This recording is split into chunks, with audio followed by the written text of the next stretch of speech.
AITA for not helping my teenage daughter when she got stuck doing something I told her not to do. I am 34. Have a 17-year-old daughter from my first relationship.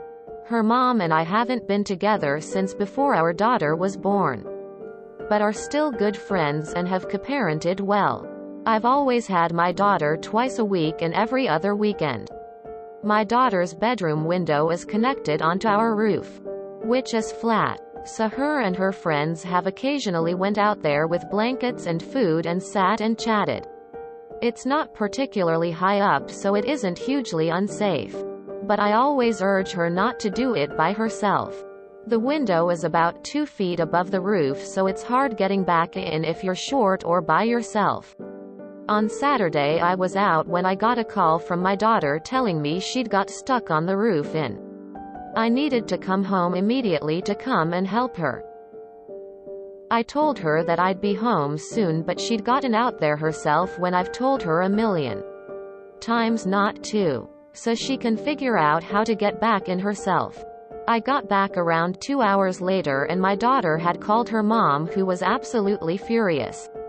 We live in Saskatchewan, so it was cold, but our daughter was fine, and I told her mom that if our daughter had listened to me about not going out there, it wouldn't have happened. Our daughter is fine and I wasn't gone that long. But her mom and even my girlfriend are saying that I put my need to prove a point above my daughter's well-being. AITA?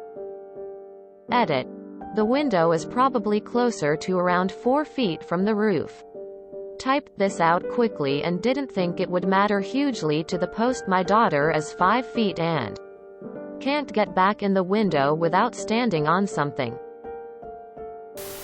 Lol. I'm sorry, I'm laughing at the expense of your daughter. When I was 16, I used to do the same thing at my parents' house. They always told me to stop, so I got stuck and they were home. Instead of helping me right away, they went outside and took pictures of me stuck on the roof. There is still a framed photo of me on the roof that my mother has on her desk. Lol. And NTA. She wasn't in any danger. You came home and helped. If she was in danger, she could have called friends, neighbors, and/or the fire department. Presumably you explained the reasons why you didn't want her to go out there by herself? It's a perfectly reasonable request to ask her not to go out there by herself. Many parents wouldn't let their child out on the roof at all. Your daughter chose to disregard that very reasonable rule and suffered the consequences. I don't agree with the comments saying that you risked your daughter's well-being to prove a point. Your daughter clearly had access to a phone and was capable of calling both yourself and her mother. If she was in any real danger, then she, or her mother, could have called the emergency services. But it seems all she had was a little discomfort. That will make for a good lesson to be more careful in future. NTA. YTA just for making your daughter live in Saskatchewan. Lol. Jokes aside. NTA. Sucks she was stuck out there. But lesson learned now. NTA. I think the people who are flipping out over the temperatures are not taking into account where you and your daughter are from. I just did a quick Google search, and your hottest month has an average temperature of 65 degrees. I'm willing to bet that your daughter is built a little different when it comes to withstanding cold temperatures. Me? Born and raised in Florida. And I honestly think I might die if I had to be outside in those temps. Your daughter? Different breed. Also confused by the YTA votes because you said she doesn't just go out there for a minute. She goes out there to hang out for extended periods of time. So she chooses to go outside in that weather. Hangs out for a couple hours. Then all of a sudden, because she wants to go inside, she's at risk of freezing to death? Nah, she'll be fine for a little bit longer. Info. Where were you? What were you doing when she called? Maybe I am missing something, but I can't imagine how a window that is 2 feet above the surface of the ground is hard to climb back into for an arguably full-sized teenager. I mean, I am only 5 feet 4 and I can easily step over something 24 inches tall. I think she could have gotten back in if she really wanted to.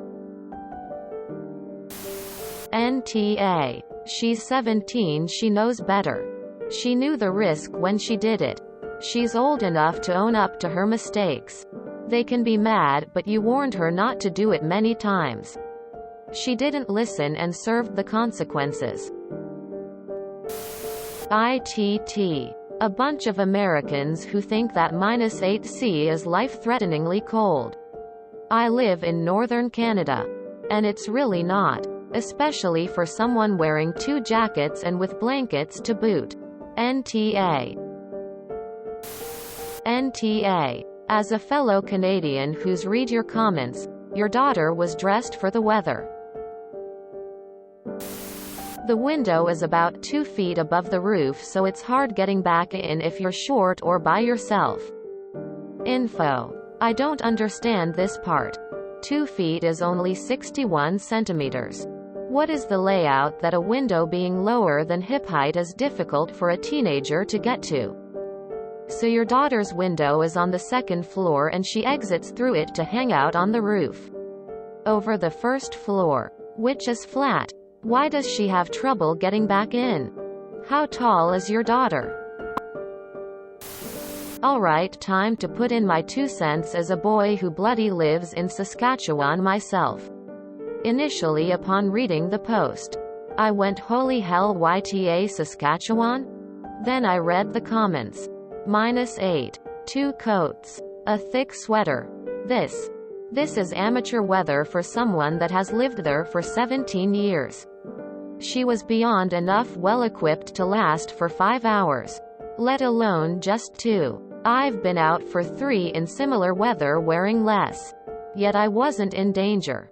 NTA. The temperature here sure as hell ain't a problem. All the people crying it's too cold. If she lives in the house where it gets that cold, I'm pretty sure she's not stupid enough to go out so underprepared she'd be in danger. If this were me, I would understandable. Maybe that was not a good decision. NTA. NTA. I have a stubborn teen daughter too. Sometimes you have to let them suffer a little natural consequences of not listening.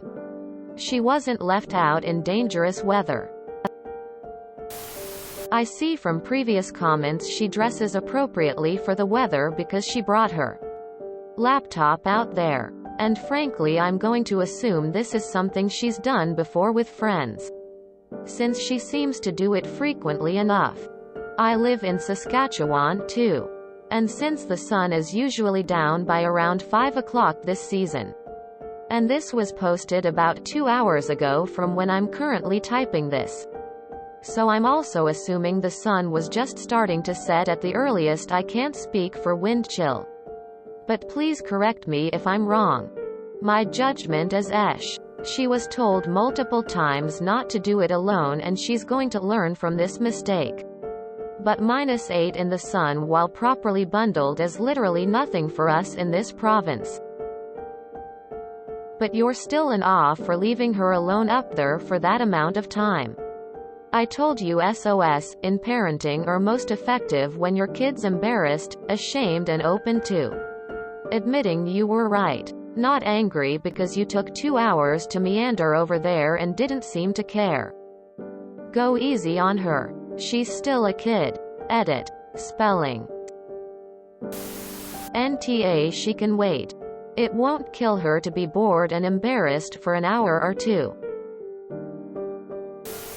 NTA. That's just parenting. She needs to understand that actions have consequences and deal with them. NTA. It was -8 here today too. My 4-year-old son played outside for an hour. His prep class was outside at school. Your daughter had 2 coats and blankets.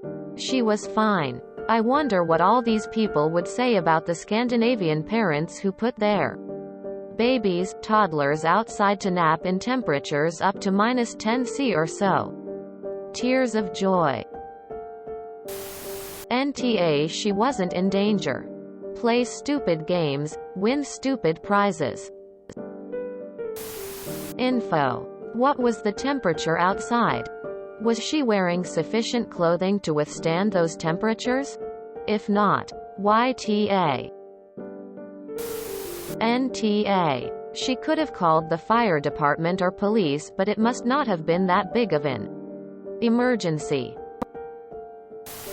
If you enjoyed this video, please check out our playlists full of similar content. Epic Aircast is like doom scrolling for your ears. Please like, share, and subscribe.